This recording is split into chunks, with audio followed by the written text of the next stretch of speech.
ஓம் சாய்ராம். என் அன்பு செல்லமே, என்னுடைய அழகான தங்கமே, உனக்கு ஒரு முக்கியமான விஷயத்தை சொல்ல வந்திருக்கிறேன். அதனால் கொஞ்சம் காதில் வாங்கு.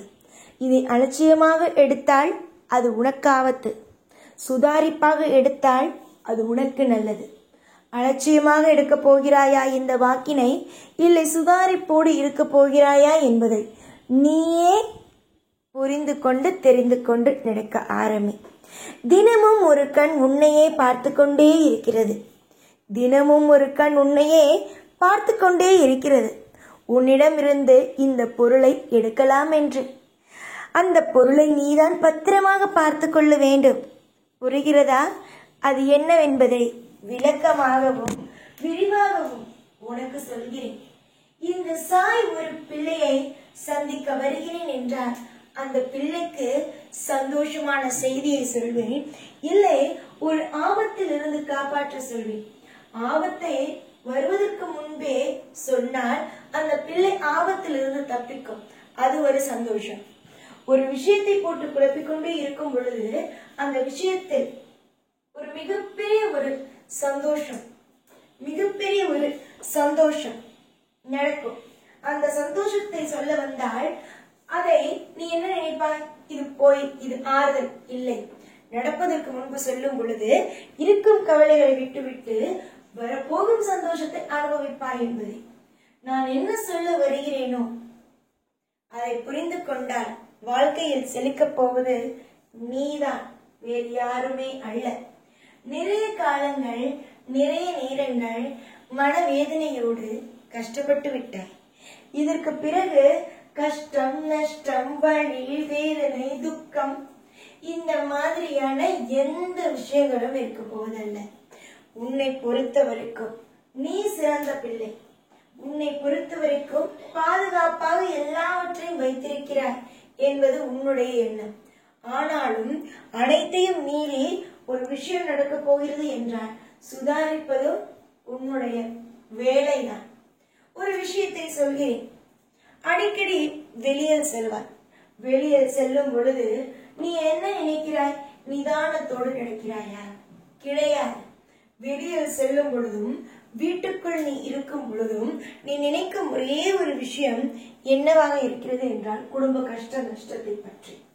நான் உனக்கு அடிக்கடி சொல்லும் விஷயங்கள் வீட்டுக்குள் குடும்ப கஷ்டத்தை பற்றி நினைக்கும் நீ வெளியில் போனதற்கு பிறகு எந்த இடத்திற்கு போகிறோம், என்ன வேலைக்காக வெளியே போகிறோம், என்ன விஷயத்தை செய்ய போகிறோம் வெளியில், அதை பற்றி தான் யோசித்து ஒவ்வொரு இடத்திலும் ஒவ்வொரு விஷயத்தை செய்ய வேண்டும் என்று.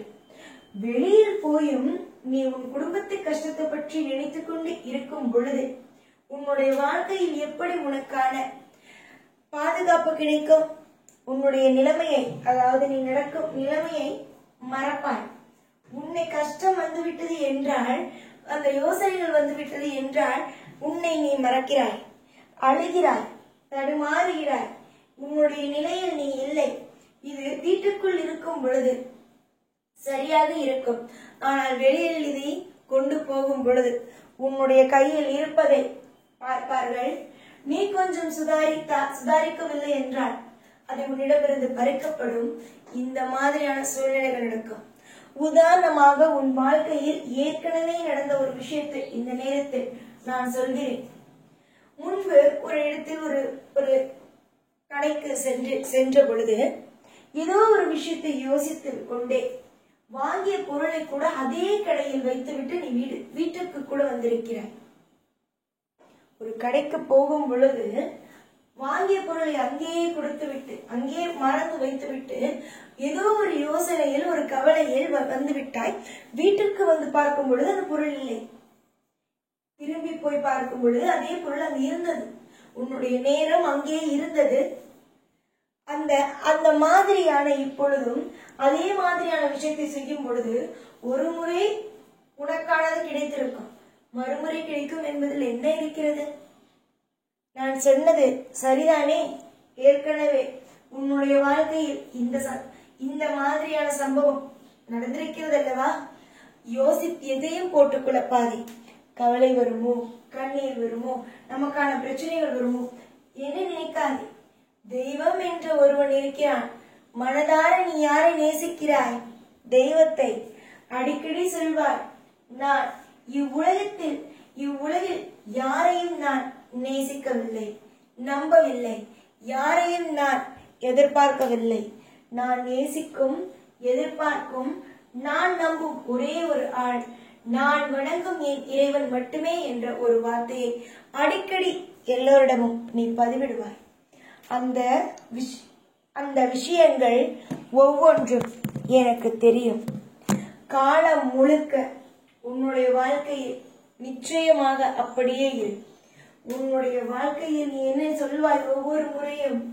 நான் நேசிக்கும் உறவு என் இறைவன், நான் நம்பும் உறவு இறைவன், நான் எல்லாமாக பார்க்கும் ஒருவன் இறைவன் என்பதை மட்டும்தான் சொல்வார். அது நிச்சயமாக உண்மையாகவே ஆகட்டும். தங்கமே, கவலைகள் எப்பொழுதும் வேண்டவே வேண்டாம். கவலைகள் எங்கு இருக்கிறதோ அங்கு நிம்மதிகளானது துளைக்கப்படும். கவலைகள் எங்கு இருக்கிறதோ அங்கு எப்பொழுதும் நிம்மதி இருக்காது. வாழ்க்கைக்கு மிகவும் அவசியம் நிம்மதி. வாழ்க்கைக்கு மிகவும் அவசியம் நிம்மதி. அந்த நிம்மதியை யாரும் துளைக்காதீர்கள்.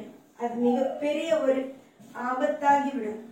நாளுக்கு நாள் பிரச்சனைகள், நாளுக்கு நாள் கஷ்டங்கள் வருமோ என்று நினைப்பதை விட இந்த நாளும் மாறும், நாளைய நாள் நமக்கான நாளாக இருக்கும் என்று நம்பி ஒவ்வொரு விஷயத்தையும் செய்து வாழ்க்கையின் அடுத்த கட்டத்திற்கு போவதற்கான ஒரு நல்ல ஒரு வழியை பாருங்கள். நீங்கள் எதை நினைத்தாலும் அது சிறப்பாக அமையும். நீங்கள் இனி வரும் காலத்தில் ஏன் நாளையே ஒரு விஷயத்தை செய்கிறாய், அந்த விஷயம் உனக்கு நாளையிலிருந்தே உன் கை கொடுக்க ஆரம்பிக்கும். வெறுப்புகள் மற்றும் தேவையில்லாத குழப்பங்கள் எதுவுமே இல்லாமல், குழப்பங்கள் கஷ்டங்கள் எதுவும் இல்லாமல் உன் வாழ்வில் நீ சிறந்த நபராக ஆகுவாய். நல்லது நடக்கட்டும். யாரையும் கண்டு அஞ்சாதே, எதையும் கண்டு ஓடாதே. இவர்கள் இப்படித்தான், அவர்கள் அப்படித்தான் என்று எந்த ஒரு விஷயத்தையும் நினைத்து நினைத்து நினைத்து வருந்தாதே. யாராக இருந்தாலும் சமாளிக்கலாம். உன்னோடு தெய்வ சக்தி இருக்கும் பொழுது எதையும் நினைத்து கவலைப்படாமல் தைரியமாக இருக்கும் வழியை மட்டும் பாருங்கள். உங்களுக்கான வாய்ப்பு உங்களுக்கு கிடைக்கும். உங்களுக்கான அனைத்தும் உங்களை தேடி ஓடி வரும். எப்பொழுதும் எல்லா நாளும் உங்களோடு இருந்து உங்களுக்கு ஒவ்வொரு விஷயத்தையும் சொல்லிக் கொடுத்து வழிநடத்தி ஆனந்தமாக வாழ வைப்பேன் இந்த சாய்நாள். ஓம் சாய்ராம்.